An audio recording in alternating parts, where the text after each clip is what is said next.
अनीता के ससुराल वाले पुराने ख्यालात के थे।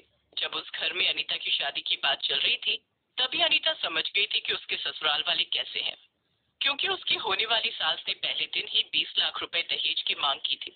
अनीता ने अपनी माँ से कहा था, माँ ये तो शादी से पहले ही इतना कुछ मांग रहे हैं, मुझे इस घर में शादी नहीं करनी।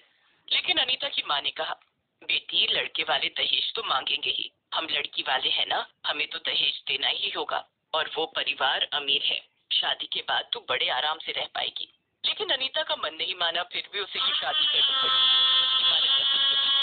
अनीता ने अपने मन को मना लिया और शादी के बाद ससुराल चली गई। ससुराल में घुसते ही उसकी सास शीतल ने कहा, आओ आओ बहू, कभी इतना बड़ा घर देखा भी है? कैसा लग रहा है इस घर की बहू बनके? अच्छा लग रहा है माँ जी। वो तो लगेगा ही, लेकिन इस घर के कुछ नियम है। बहुओं को हमेशा घूंघट ओढ़ कर रहना पड़ता है। घर की बहुओं को बाहर जाने की अनुमति नहीं है और बहुएं किसी और मर्द के साथ बात भी नहीं कर सकती। शीतल और भी 100 नियम बताने में लग गई। सारे नियम सुनने के बाद अनीता को घुटन सी महसूस हुई। वो अपने कमरे की ओर जा ही रही थी कि तभी उसकी सास ने रोक लिया। कहाँ जा रही हो? अपने कमरे में जा रही हूँ माँ जी। आय हाय, तो खाना कौन बनाएगा? नई बहू हो, इसका मतलब ये नहीं कि आराम से बैठी रहोगी। आज से ही काम पर लग जाओ। रसोई में तुम्हारी जेठानी खाना बना रही है, जाके उसकी मदद करो। जी माँ जी। अनीता रसोई में चली गई जहाँ उसकी जेठानी सुमन खाना बना रही थी। क्यों छोटी, आती ही माँ जी ने सारे नियम बता दिए क्या? हाँ दीदी, यहाँ आते ही मेरा दम घुट रहा है। तो मेरे बारे में सोच जरा, 4 साल से इस घर में हूँ, 4 साल में एक बार भी मायके नहीं गई। एक बार भी नहीं? हे भगवान, क्या करूं बहन, शादी के बाद ससुराल वालों के इशारों पर ही नाचना होता है। खैर छोड़, धीरे धीरे तू भी समझ जाएगी। आज तेरी सुहाग रात है, उसके लिए क्या सोचा है? हाँ?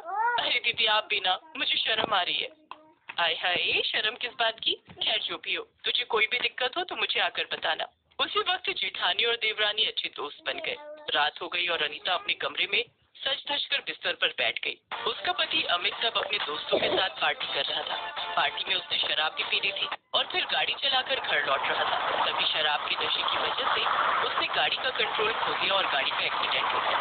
उसी एक्सीडेंट में उसकी मौत हो गई। जब ये खबर अनीता तक पहुंची, तब वो पूरी तरह से टूट गई। वो सिसक सिसक कर रोने लगी।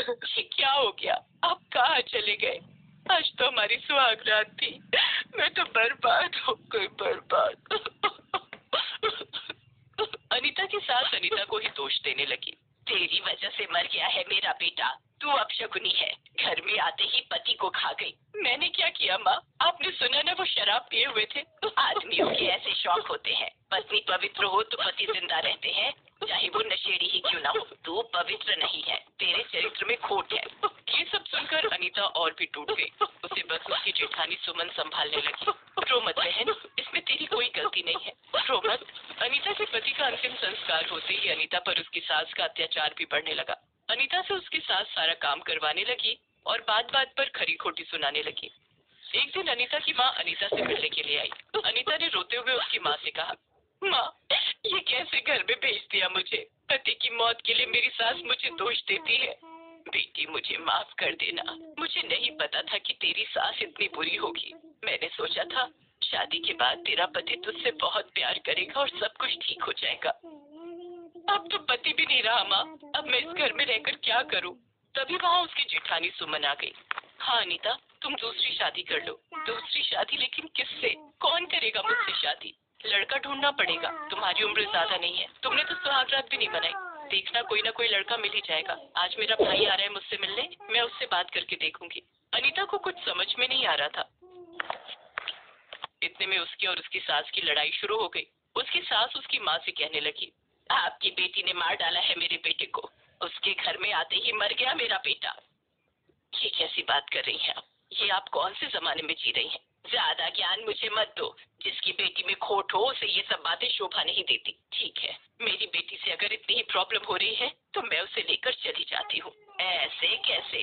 वो कहीं नहीं जा सकती, घर का काम करवाने के लिए लाई थी उसे। ऐसे ही बहस चलने लगी। इतने में सुमन का भाई अनिमेश आ गया। अनिमेश को देखते ही अनीता के दिल में कुछ हुआ। अनिमेश लंबा और हैंडसम था। अनिमेश ने भी अनीता को देखा। अरे अनिमेश आजा, मैं तेरा ही इंतजार कर रही थी। इससे मिल, ये है मेरी देवरानी अनीता। हाय अनीता, दीदी ने मुझे तुम्हारे बारे में बताया है। मुझे सुनकर बहुत दुख हुआ। अब जिसके भाग्य में जो लिखा है। अनिमेश, मेरे कमरे में चल, मुझे तुझसे कुछ बात करनी है।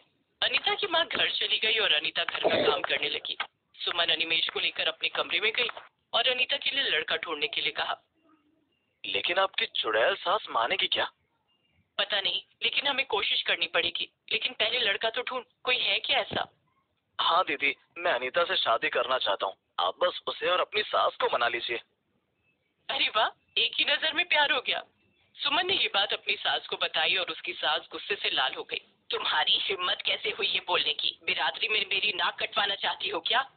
माँ जी, उसने सुहाग रात भी नहीं मनाई है। क्या वो विधवा बनकर पूरी जिंदगी गुजार देगी? तो क्या हो गया, मैं भी विधवा बनकर पूरी जिंदगी गुजार रही हूँ। 20 साल की उम्र में अपने पति को खो चुकी थी मैं। इसीलिए तो आपको पता है माँ कि पूरी जिंदगी विधवा बनकर गुजारने का दुख क्या होता है। आप वही दुख अनीता को भी देना चाहती हैं। फिर भी आपके 2 बेटे हैं, अनीता के पास कौन है? सोचिए माँ, अनीता पर क्या बीत रही होगी। ये बोलकर सुमन वहाँ से चली गई। पूरी रात शीतल ने सोचा, अपने पति को खोकर वो सब कुछ भूल गई थी। फिर उसके दोनों बेटों ने उसे संभाला, लेकिन अनीता को संभालने के लिए कोई नहीं है। ये सोचकर शीतल रो पड़ी और आंसू तो बड़े बड़े पत्थर को पिघला देते हैं। शीतल का मन भी पिघल गया। अगले दिन सुबह उसने अनीता से कहा, बहू, मुझे माफ कर दे। पूरी जिंदगी अकेले रह रहकर मैं पत्थर बन चुकी थी। मैंने तुम्हारे साथ बहुत बुरा बर्ताव किया। तुम शादी कर लो बहू, मैं तुम्हारे साथ हूँ। इसी घर से होगी तुम्हारी शादी। माँ जी। अनीता ने अपनी सास को गले लगा लिया। 1 हफ्ते के अंदर अनिमेश के साथ अनीता की शादी हो गई। इसी तरह एक जेठानी ने एक देवरानी की शादी करवाई। अब अनीता अनिमेश के साथ खुशी खुशी जिंदगी बिताने लगी।